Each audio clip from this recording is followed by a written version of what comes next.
আসসালামু আলাইকুম রহমতুল্লাহ। সম্মানিত শ্রোতাবৃন্দ, কেমন আছেন সবাই? আজকের প্রতিবেদনে আমরা কথা বলবো মাদারীপুর জেলার ঐতিহ্যবাহী ফসল পাট চাষ নিয়ে। বাংলাদেশের সোনালী আঁশ হিসেবে পরিচিত এই ফসল মাদারীপুরের কৃষি অর্থনীতিতে গুরুত্বপূর্ণ ভূমিকা রাখে। মাদারীপুর জেলার পদ্মা, আড়িয়ালখা ও কুমার নদের তীরবর্তী উর্বর জমিতে অবস্থিত। এখানকার মাটি পাট চাষের জন্য অত্যন্ত উপযোগী।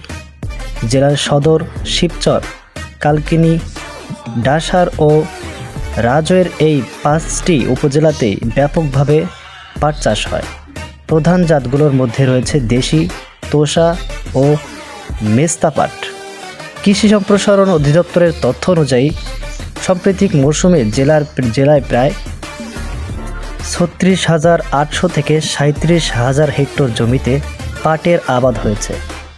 অনেক এলাকায় লক্ষ্যমাত্রার কাছাকাছি বা তারও চেয়েও বেশি জমিতে চাষ হয়েছে। ফলনও সন্তোষজনক। বিঘা প্রতি গড়ে 6 থেকে 8 মণ পাট পাওয়া যাচ্ছে। কিছু জায়গায় বাম্পার ফলনের খবরও পাওয়া গেছে।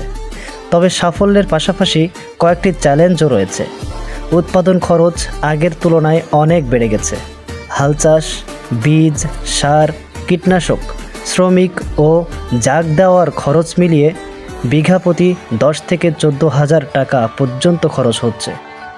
এছাড়া অনেক সময় পর্যাপ্ত পানির অভাবে পাট সঠিকভাবে জাগ দেওয়া সম্ভব হয় না।